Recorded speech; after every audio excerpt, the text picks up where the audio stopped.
Class के अंदर चर्चा करके आए हैं हिमालय के विभिन्न श्रेणियों की। और आज अपन सीधा बात करने वाले हैं पूर्वांचल हिमालय के बारे में। यानी आज अपन जिस हिमालय की चर्चा करने वाले हैं वो हिमालय कौन सा है? पूर्वांचल हिमालय। अब आपके मन में एक प्रश्न तो बनेगा और बनना लाजमी भी है कि पूर्वांचल हिमालय क्यों कहते हैं? भाई पूर्वी क्षेत्र में इसलिए इसका नाम पूर्वांचल हिमालय आ गया। तो ज्यादा सोचने की कोई बात है नहीं, है ना। अब यहाँ राज्य कौन कौन से हैं तो साथियों जरा गौर करना। पहली शर्त अपने को क्या है, इन राज्यों की एक बार के लिए लोकेशन आपको ध्यान देनी चाहिए। जैसे कि मैं यहाँ बात करता हूँ, यहाँ कौन कौन से राज्य आ जाने हैं इस प्रकार से इस प्रकार से अपना एक छोटा सा मानचित्र जो अपन यूं कहें यूं प्रकार से। अब इस मानचित्र में आपको ये देख लेना है कि यहाँ पर कौन कौन से राज्य हैं किस प्रकार से। जैसे कि नंबर 1 पे मैं यहाँ बात करता हूँ, ये जो आप राज्य देख पा रहे हैं ये कौन सा है? यहाँ सिक्किम है। सिक्किम के बाद में आप देख पा रहे हैं यहाँ पर कौन सा है? ये असम है।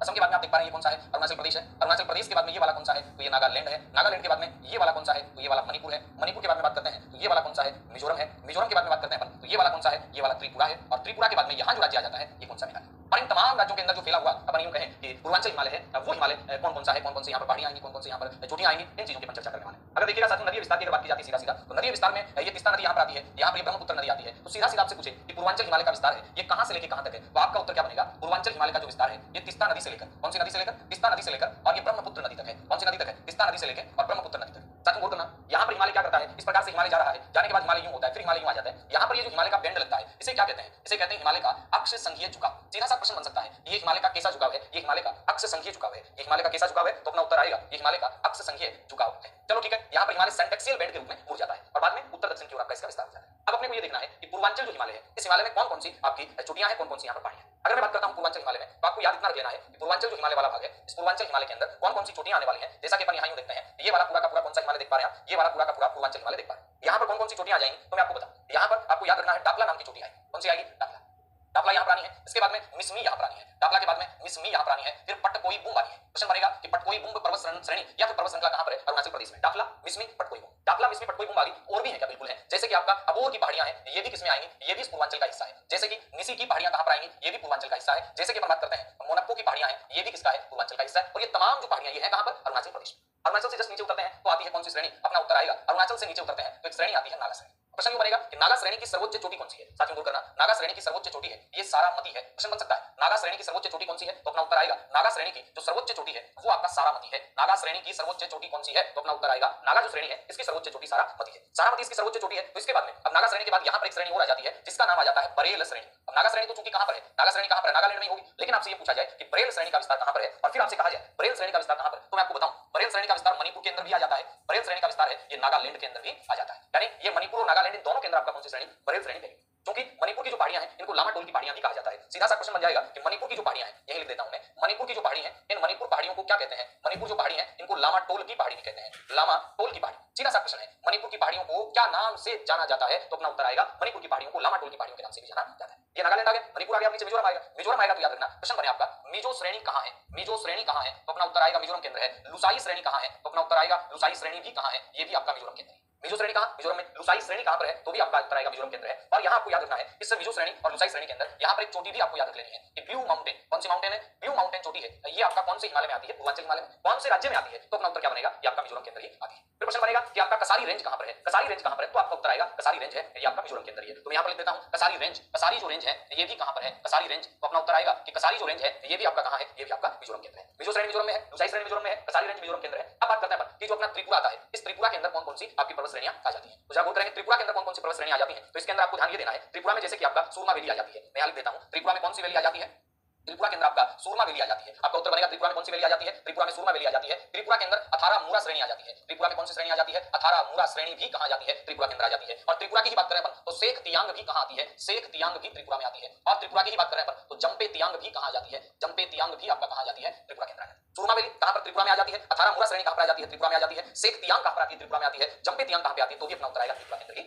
ये तमाम चोटियां कहां? त्रिपुरा में। सूरमा वैली कहां पर? त्रिपुरा में। अथारा मूरा पर्वत श्रेणी कहां पर? त्रिपुरा में। शेख तियांग कहां पर? त्रिपुरा में। और बात करते हैं अपने शेख तियांग वगैरह के बाद में एक एक को देखते हैं अपन। तो ये आ गया सूरमा वैली, फिर आ गया अथारा मूरा, शेख तियांग, जंपे तियांग, जंपे तियांग। ये तमाम जो श्रेणियां हैं ये कहां पर है? ये त्रिपुरा में। एक प्रश्न और बनता है कि मिजोरम की जो असंगठित चट्टानों का ग्रुप है उसे क्या नाम दिया जाता है? मोलेसिस। तो आपसे प्रश्न आ जाए कि मोलेसिस क्या है? मोलेसिस क्या है तो आपका जवाब यूं बनेगा मोलेसिस जो बेसिन है ये मिजोरम के अंदर जो असंगठित चट्टानें हैं, यानी मैं यूं कह सकता हूं मोलेसिस बेसिन क्या है? मोलेसिस बेसिन मिजोरम की असंगठित जो चट्टानें हैं, मिजोरम की जो असंगठित जो चट्टानें हैं, असंगठित जो चट्टानें हैं इन चट्टानों को क्या कहा जाता है? मोलेसिस बेसिन के नाम से जाना जाता है। मिजोरम क्षेत्र की जो असंगठित चट्टानें हैं इन असंगठित चट्टानों को मोलेसिस बेसिन के नाम से जाना जाता है। तो ये आपका कौन सा हिमालय आ गया जी? तो अपना उत्तर आएगा इस हिमालय को पूर्वांचल हिमालय कहते हैं। अब आपके मन में एक प्रश्न बन सकता है, बनना लाजमी भी है, क्या बन सकता है प्रश्न आपके मन में ये बन सकता है साथियों कि अपन ने गारो खासी जयंती की जो पहाड़ियां हैं उनका तो वर्णन नहीं पढ़ा, तो पढ़ेंगे क्यों, चिंता करो आप। गारो खासी जयंती का यहाँ क्यों नहीं पढ़ा? यहाँ इसलिए नहीं पढ़ा क्योंकि गारो खासी जयंती की जो पहाड़ियां हैं, जो मेघालय का पठार है, उसका विवरण अपन लोग प्रायद्वीप पठार वाले हिस्से में करने वाले हैं। इसमें करने वाले हैं प्रायद्वीप पठार, जब भी पढ़ेंगे अपन तो वहां पर इस बात की चर्चा हो जानी है। इसके गारो खासी जयंती की पहाड़ियां हैं और उसके बाद में मेघालय का पठार। अब देखिए इस पूर्वांचल हिमालय के बाद में अपन लोग बात करते हैं कि हिमालय का प्रादेशिक वर्गीकरण किसने किया? सिडनी बुराड ने किया। और सिडनी बुराड ने अपने वर्गीकरण में किन चीजों को आधार माना, किन चीजों को बेस माना, तो अपने को ये बात भी ध्यान रखनी है कि सिडनी बुराड ने किन चीजों को बेस माना है, किन चीजों को आधार माना है। तो अपना उत्तर आएगा सिडनी बुराड ने आधार माना है कौन सी चीजों को? नदियों को। और नदियों के आधार पर हिमालय का क्या कर दिया है? वर्गीकरण। तो अपन यूं कह सकते हैं कि हिमालय का जो प्रादेशिक वर्गीकरण, हिमालय का कैसा वर्गीकरण? हिमालय का प्रादेशिक वर्गीकरण। और ये जो प्रादेशिक वर्गीकरण किया गया है, ये वर्गीकरण किसके द्वारा किया गया है? पहला प्रश्न तो ये बनेगा। तो अपन कहेंगे हिमालय का जो प्रादेशिक वर्गीकरण है ये सिडनी बुराड के द्वारा किया गया है। हिमालय का प्रादेशिक वर्गीकरण किसके द्वारा किया गया है? सिडनी बुराड के द्वारा किया गया है। और इस वर्गीकरण में इन्होंने आधार किसको माना है? नदियों, यानी नदियों के आधार पर, इसके आधार पर, नदियों के आधार पर इस हिमालय का क्या किया है? वर्गीकरण। और नदियों के आधार पर हिमालय का वर्गीकरण किया है तो अपने को ये पता होना चाहिए कि कौन सी नदियों के बीच में हिमालय का कौन सा भाग आने वाला है, कौन सी नदियों के बीच में हिमालय का कौन सा भाग आने वाला है। तो आप जानते हैं इधर से एक नदी आती है जिसका नाम आता है सतलज नदी। कौन सी नदी? सतलज नदी। सतलज नदी के बाद में अपन एक नदी पढ़ते हैं जिसका नाम आता है सिंधु नदी। कौन सी नदी? सिंधु नदी। एक नदी पढ़ते हैं काली नदी, एक नदी पढ़ते हैं तिस्ता नदी, और एक नदी पढ़ते हैं ब्रह्मपुत्र नदी। तो यहाँ पर सतलज नदी की बात करें, सतलज को थोड़ा सा अपन क्या करते हैं इधर कर लेते हैं, तो यहाँ पर पहले सिंधु नदी से स्टार्ट कर देते हैं, सिंधु के लिए ऊपर जगह बचेंगे। तो यहाँ देखिए ये सिंधु नदी, सिंधु के बाद में अपन जानते हैं तो एक नदी आती है कौन सी? सतलज नदी। सतलज के बाद में जानते हैं तो अपन एक नदी आती है जिसका नाम आता है काली नदी। काली नदी के बाद में एक नदी अपन जानते हैं जिसका नाम आता है तिस्ता नदी। और तिस्ता नदी के बाद में एक नदी आती है जिसका नाम आ जाता है आपका ब्रह्मपुत्र नदी। कौन सी नदी? ब्रह्मपुत्र नदी। अपन यूं कहें तो यहाँ पर एक नदी आ जाती है जिसका नाम क्या आ जाता है? ब्रह्मपुत्र नदी। कौन सी नदी? ब्रह्मपुत्र।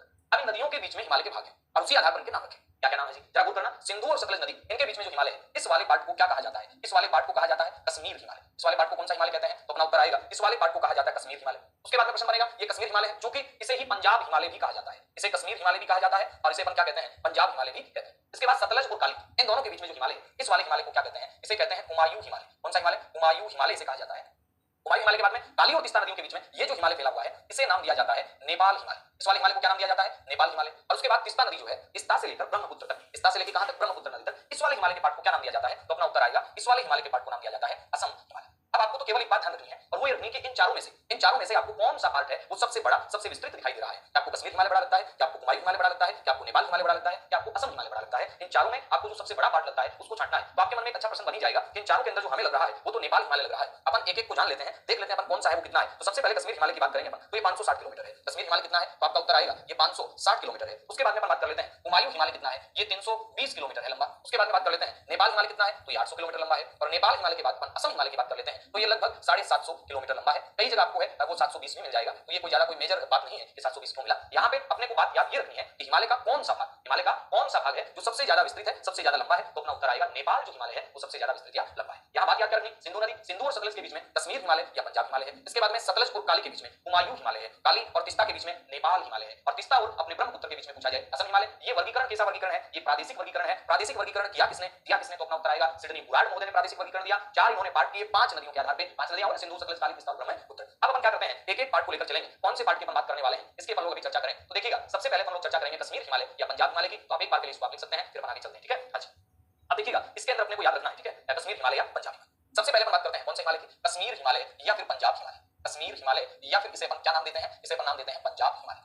पहली बात, सबसे पहला पॉइंट इसमें याद रखने वाला करने वाला कि सर्वाधिक जो हिमनद है वो कौन से हिमालय में पाई जाते हैं। तो साथियों मैं आपको बता दूं यहाँ याद रखना कि सर्वाधिक जो हिमनद है वो इसी हिमालय में पाई जाते हैं, यानी सर्वाधिक हिमनद इसी हिमालय में पाई जाते हैं। सर्वाधिक हिमनद इस हिमालय में है, पहली बात, सर्वाधिक हिमनद इस हिमालय में आपका पाई जाते हैं। इसके बाद में इस हिमालय में आपका पाई जाते हैं। और पर्यटन स्थलों की बात करें तो इस हिमालय में वैष्णो देवी का मंदिर है, ये कश्मीर हिमालय के अंदर ही आता है। इसके बाद में प्रश्न आता है अमरनाथ की जो गुफा है ये भी कहां पर है? ये भी आपका इसी कश्मीर हिमालय में है। अमरनाथ की गुफा ये भी यहाँ पे है। और चरार ए शरीफ ये भी कहां पर है? ये भी कश्मीर हिमालय वाले भाग में ही आ जाता है। इसके बाद बात करते हैं इसी वाले भाग के अंदर झीलें कौन सी है? तो वुल्लर झील इसी भाग के अंदर एक महत्वपूर्ण झील आती है। कौन सी झील? वुल्लर झील यहीं पे आती है। इसके अलावा डल झील की बात करते हैं अपन, तो डल झील भी आपका यहीं पर आती है। डल झील की अपन बात करते हैं पोंगांग झील जो है, पोंगांग जो झील है ये भी कहां पर आती है? पोंगांग झील है ये भी इसी हिमालय वाले भाग में आती है। सोमोरिरी झील है ये भी कौन से हिमालय वाले भाग में आती है? तो अपन कहेंगे ये कश्मीर हिमालय या पंजाब हिमालय में आती है। कौन सी? सर्वाधिक हिमनद यहाँ पाई जाते हैं। वैष्णो देवी का मंदिर यहाँ पे है। अमरनाथ की जो गुफा है ये भी आपका यहीं पर है। बात करते हैं अपन चरार ए शरीफ है ये भी यहीं पर है। वुल्लर झील है, डल झील है, पोंगांग झील है, सोमोरिरी है, ये सारी की सारी चीजें कहां पर? कश्मीर हिमालय में। इसके अलावा कश्मीर हिमालय में क्या है? यहाँ पर आपको याद रखना है कि कराकोरम जो श्रेणी है, कराकोरम जो श्रेणी है ये भी कहां पर है, कश्मीर हिमालय वाले पार्ट में आती है। कराकोरम के बाद में अपन बात करेंगे कि लद्दाख श्रेणी कहां पर है, ये भी इसी हिमालय वाले पार्ट में आती है। इसके बाद अपन बात करें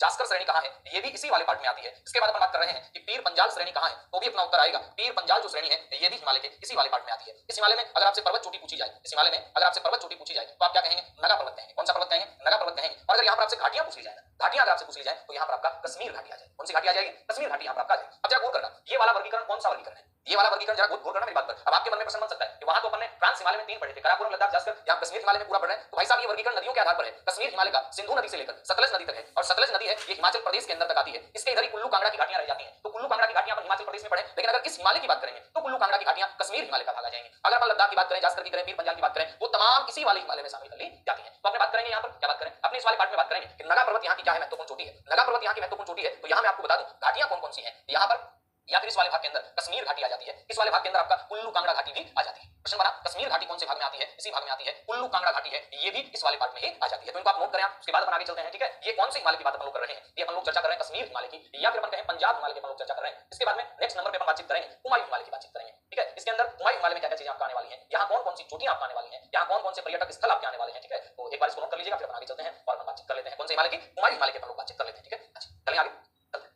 अब देखिएगा साथियों, प्रश्न बना सेकंड नंबर पे अपन जिस हिमालय की बात कर रहे हैं वो हिमालय कौन सा है, हुमायूं हिमालय। पहली बात तो हुमायूं हिमालय है। इस हुमायूं हिमालय में अपने को याद एक बात ये रख लेनी है, इसका कौन सा पार्ट है इसको हुमायूं हिमालय कहते हैं और कौन से पार्ट को गढ़वाल हिमालय कहते हैं। ये अच्छा प्रश्न है। यानी मैं यूं कह सकता हूं इसके पूर्वी भाग को क्या कहते हैं, हुमायूं हिमालय कहते हैं, और इसका जो पश्चिमी भाग है इस पश्चिमी भाग को क्या नाम दिया जाता है, तो अपना उत्तर आएगा इसके पश्चिमी भाग को गढ़वाल हिमालय नाम दिया जाता है। कौन सा हिमालय नाम दिया जाता है, गढ़वाल हिमालय। अब प्रश्न बनेगा कि हुमायूं जो हिमालय है इसके अंदर सर्वोच्च चोटी के रूप में कौन सी चोटी आएगी, तो हुमायूं जो हिमालय होगा इसमें सर्वोच्च चोटी नंदा देवी आएगी। है कहां पर नंदा देवी, उत्तराखंड के अंदर है। नंदा देवी है कहां पर, उत्तराखंड के अंदर है। तो याद रखना है हुमायूं जो हिमालय है, इस हुमायूं हिमालय ये आपका इधर रह गया पूर्वी वाला भाग, और गढ़वाल जो हिमालय है ये कौन सा भाग रह गया, तो ये पश्चिमी वाला भाग है। अगली बात अपन क्या लिख सकते हैं कि इस हुमायूं हिमालय की सर्वोच्च जो चोटी है वो चोटी कौन सी है, हुमायूं हिमालय की सर्वोच्च जो चोटी है ये चोटी कौन सी है। तो साथियों यहां पर आपका उत्तर बन जाएगा हुमायूं हिमालय की सर्वोच्च जो चोटी है वो नंदा देवी है। कौन सी है, नंदा देवी। एक थोड़ा सा भूल सुधार करना, नंदा देवी में तो लिख लीजिएगा 78-17 मीटर है। नंदा देवी की ऊंचाई कितनी है, 78-17 मीटर है। एक भूल सुधार आपको ये कर लेनी है, अपने पिछली क्लास के अंदर एक क्लास में ट्रांस जो हिमालय था वहां अपन ने ट्रांस हिमालय के अंदर अपन ने कराकोरम और लद्दाख श्रेणी पढ़ी, और लद्दाख के अंदर अपन ने क्या कर लिया, लद्दाख में 77-89 मीटर जो राकापोसी की ऊंचाई है उसको लिखते वक्त भूलवश 78-89 लिख दिया, तो उसको थोड़ा सा आप क्या कर लेना, सुधार कर लेना ना। ये उस राकापोसी का बिल्कुल सही आंकड़ा 77-89 या 77-88।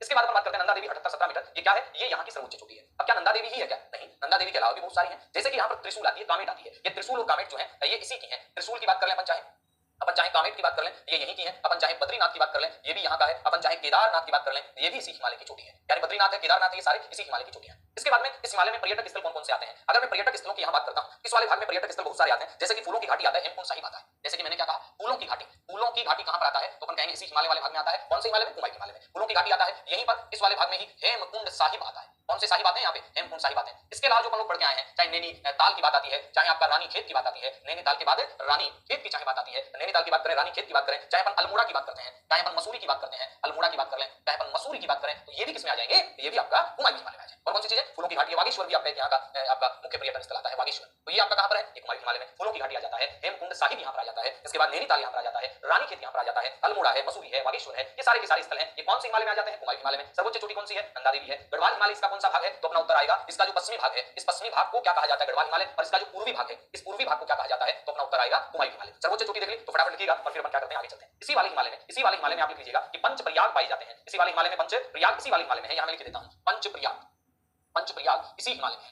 पंचप्रयाग इसी हिमालय में पाए जाते हैं, इसी हिमालय में। यानी जो गंगा नदी पर 5 प्रयाग बनते हैं वो इसी हिमालय में है। इसके अलावा अपने गंगोत्री यमुनोत्री हिमनद है, ये भी इसी वाले हिमालय में आ जाते हैं। मैं यहाँ लिख देता हूँ इसके अलावा गंगोत्री हिमनद की बात करें, इसके अलावा यमुनोत्री हिमनद की बात करें, ये गंगोत्री यमुनोत्री हिमनद है, ये भी कौन से हिमालय में, हुमायूं हिमालय में ही आ जाते हैं। इसके बाद अपन बात करते हैं कि गंगोत्री यमुनोत्री हिमनद आ जाते हैं यहाँ पर, और बात करें अपन यहाँ गंगा यमुना भागीरथी अलग नंदा नदियां रहती हैं। अब बात करते हैं नेक्स्ट तीसरे में, उससे पहले एक बार यहाँ पर आप लिखेंगे, इस वाले भाग को लिख लीजिएगा पार्ट को, फिर अपन आगे चलते हैं और एक एक की चर्चा करते हैं। ठीक है,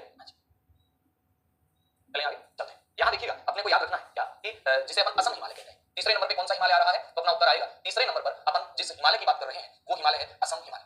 इसे अपन असम हिमालय भी कह सकते हैं और इसे अपन केंद्रीय हिमालय भी कह सकते हैं। असम हिमालय कह दो तो भी वही बात है, और केंद्रीय हिमालय कह दो तो भी वही बात है, इन दोनों में कोई विशेष साफ फर्क नहीं। अब साथियों गौर करना, असम हिमालय या केंद्रीय हिमालय, सॉरी असम हिमालय लिख दिया मैंने, ये नेपाल हिमालय आएगा, सॉरी बस असम नेपाल हिमालय। इसे चाहे अपन नेपाल हिमालय कह दो और चाहे अपने केंद्रीय हिमालय। पहली बात तो क्या आएगी, ये हिमालय का इस वाले भाग के अंदर सबसे महत्वपूर्ण और सबसे लंबा और सबसे बड़ा भाग। पहला जो आपका पॉइंट बन रहा है वो क्या बन रहा है, यह सबसे लंबा एवं बड़ा भाग है, यह सबसे लंबा एवं बड़ा भाग है, लंबा एवं बड़ा भाग है। कौन सा हिमालय, नेपाल हिमालय, लंबा और बड़ा भाग है। चलो ठीक बात है। इस वाले भाग में याद क्या रखना है, कि सर्वाधिक ऊंची चोटियां, कौन सी चोटियां, सर्वाधिक ऊंची चोटियां, सर्वाधिक ऊंची चोटियां इसी हिमालय में, सर्वाधिक जो ऊंची चोटियां हैं वो चोटियां कौन से हिमालय में है, चोटियां इसी हिमालय में, इसी हिमालय। और ये हिमालय ऐसा है जहां पर हिमालय में, ये हिमालय ऐसा है जहां पर जो हिमालय है ना उसकी तीन श्रेणियां हैं, वृत्त हिमालय, मध्य हिमालय और शिवालिक, इन तीनों का स्पष्ट प्रतिनिधित्व करने वाला है। तो नेक्स्ट बात आप क्या लिख सकते हैं, ये हिमालय का भाग ये क्या करता है, यह है वृत्त हिमालय, यह है वृत्त हिमालय, यह है मध्य हिमालय और यह है शिवालिक। वृत्त हिमालय की बात करें चाहे मध्य हिमालय की बात करें चाहे शिवालिक की बात करें, शिवालिक का स्पष्ट प्रतिनिधित्व करता है। यह क्या क्या करता है जरा करना, यह है मध्य हिमालय का और यह है कौन सा हिमालय का प्रतिनिधित्व करता है, प्रतिनिधित्व करता है। कौन सा हिमालय प्रतिनिधित्व करता है, तो नेपाल हिमालय। या वृत्त हिमालय, मध्य हिमालय, शिवालिक है, ये तीनों आसानी से देखे जा सकते हैं, तीनों का विस्तार है, ये आसानी से इस हिमालय में देखा जा सकता है। बात करते हैं इस हिमालय में क्या विशेष बात है, यहाँ पर अपेक्षाकृत रूप से, यहाँ पर अपेक्षाकृत रूप से दर्रे कम है, अपेक्षाकृत रूप से यहाँ क्या है, यहाँ दर्रे हैं, ये दर्रे कम है, अपेक्षाकृत रूप से यहाँ क्या है, दर्रे कम है। तो यहाँ ये भी बात याद रखनी है, इस वाले भाग के अंदर क्या नहीं है, इस वाले भाग के अंदर दर्रे हैं, उन दर्रों की कमी है। अब बात आती है इस वाले भाग के अंदर चोटी कौन सी है, तो साथियों गौर करना, इस वाले भाग के अंदर जो चोटी आ जाएगी वो आपका आ जाएगी कौन सी, माउंट एवरेस्ट। इस वाले भाग के अंदर जो चोटी आ जानी है वो है माउंट एवरेस्ट। उसके बाद में प्रश्न बनेगा इस वाले भाग में वो क्या है, माउंट एवरेस्ट तो यहाँ की सर्वोच्च चोटी होगी। इस वाले भाग में चाय के बागान लगाए जाते हैं, तो आप लिख सकते हैं यहाँ चाय के बागान लगाए जाते हैं। यहाँ पर क्या किए जाते हैं, चाय के बागान लगाए जाते हैं। कहाँ लगाए जाते हैं चाय के बागान, तो अपना उत्तर आएगा चाय के बागान लगाए जाते हैं आपके कौन से भाग में, तो अपन कहेंगे नेपाल में। यहाँ एक विशेष बात मैं बता दूं, बाढ़ के जो मैदान होते हैं उन्हें क्या कहा जाता है, नेपाल हिमालय के अंदर जो बाढ़ के मैदान होते हैं इन्हें क्या कहा जाता है, एक विशेष नाम मैं यहाँ लिख देता हूँ, दुआर, नॉट द्वार। क्या है ये, द्वार है। तो द्वार क्या है, ये इस निचले क्षेत्र में जो बाढ़ के मैदान पाए जाते हैं तलहटी के अंदर, यानी मैं यूं कहूं हिमालय की तलहटी में जो बाढ़ के मैदान है इन्हें क्या कहा जाता है, द्वार कहा जाता है। तो मैं यहाँ इसमें क्या लिख सकता हूँ, हिमालय की तलहटी में, हिमालय की तलहटी में, यानी मैं यहाँ लिख सकता हूँ तलहटी में, हिमालय की तलहटी में बाढ़ के जो मैदान हैं इन बाढ़ के मैदानों को आप क्या कहते हैं, तो अपना उत्तर आएगा द्वार कहा जाता है। हिमालय की जो तलहटी है, तलहटी में जो बाढ़ के मैदान है इन्हें क्या कहा जाता है, तो अपना उत्तर आएगा द्वार कहा जाता है। यहाँ की सर्वोच्च चोटी की बात करते हैं माउंट एवरेस्ट है। यहाँ क्या लगाए जाते हैं, यहाँ चाय के बगीचे लगाए जाते हैं। ये तो अपन ने देखेगा कि 800 किलोमीटर इसका क्या है आपका भाग है। यहाँ की घाटी कौन सी आती है, तो यहाँ अपन बात करते हैं कौन सी घाटी आ जाती है, काठमांडू घाटी आती है। इस वाले हिमालय में कौन सी घाटी आ जाती है, काठमांडू घाटी आ जाती है। इस वाले हिमालय में एक विशेष बात की मैं यहाँ लिख सकता हूँ, भूसंकलन की अधिकता है। इस वाले हिमालय में किसकी अधिकता है, इस वाले हिमालय में भूसंकलन की आपका क्या पाई जाती है, अधिकता पाई जाती है। इसके बाद में अपन बात करते हैं इस वाले हिमालय में और क्या क्या चीजें पाई जाती है। इस वाले हिमालय में आपका चोटियां महत्वपूर्ण याद रखना है, चोटियां इसके अंदर बहुत सारी पाई जाती है। इसके बाद में नेक्स्ट हिमालय अपना असम आएगा, इससे पहले आप इसको लिखिएगा फिर अपन आगे चर्चा करते हैं, ठीक है। असम हिमालय के अंदर बात करें, हाँ इसको आप लिखिएगा आराम से, एक एक चीजों को तसल्ली से लिखते हुए चलिएगा, ठीक है।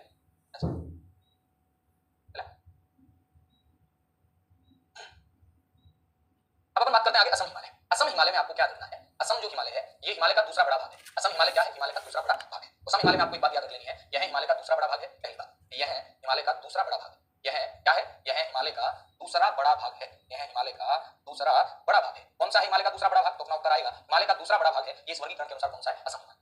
असम हिमालय में क्या विशेष बात हो सकती है, असम हिमालय में विशेष बात ये हो सकती है कि यहाँ की चोटी कौन सी है, यहाँ पर नामचा बरवा चोटी है। यहाँ पर कौन सी चोटी है, नामचा बरवा चोटी है। यहाँ पर तवांग घाटी है, कौन सी घाटी इस वाले हिमालय में, तवांग घाटी इस वाले हिमालय में आ जाती है। इसके बाद में कुल्लू कांगड़ी घाटी, कांगड़ा नहीं ये कुल्लू कांगड़ी घाटी है, ये इसमें आ जाती है, ये भूटान वाले पार्ट के अंदर आ जाती है। भूटान और असम वाले पार्ट के अंदर कौन सी घाटी आ जाती है, कुल्लू कांगड़ी घाटी आ जाती है। तो नामचा बरवा यहाँ की चोटी है, तवांग घाटी यहाँ है, कुल्लू कांगड़ी कौन से हिमालय में आ गई, असम। अब असम हिमालय के बाद बात करते हैं कि हिमालय का ये वर्गीकरण प्रादेशिक वर्गीकरण था। एक एसपी चटर्जी नाम का बंदा आता है, एसपी चटर्जी ने हिमालय के 6 भाग किए। एसपी चटर्जी ने हिमालय के कितने भाग किए हैं, हिमालय के 6 भाग किए हैं। एसपी चटर्जी ने हिमालय के 6 भाग किए हैं, मुख्य रूप से 6 मुख्य भाग किए हैं।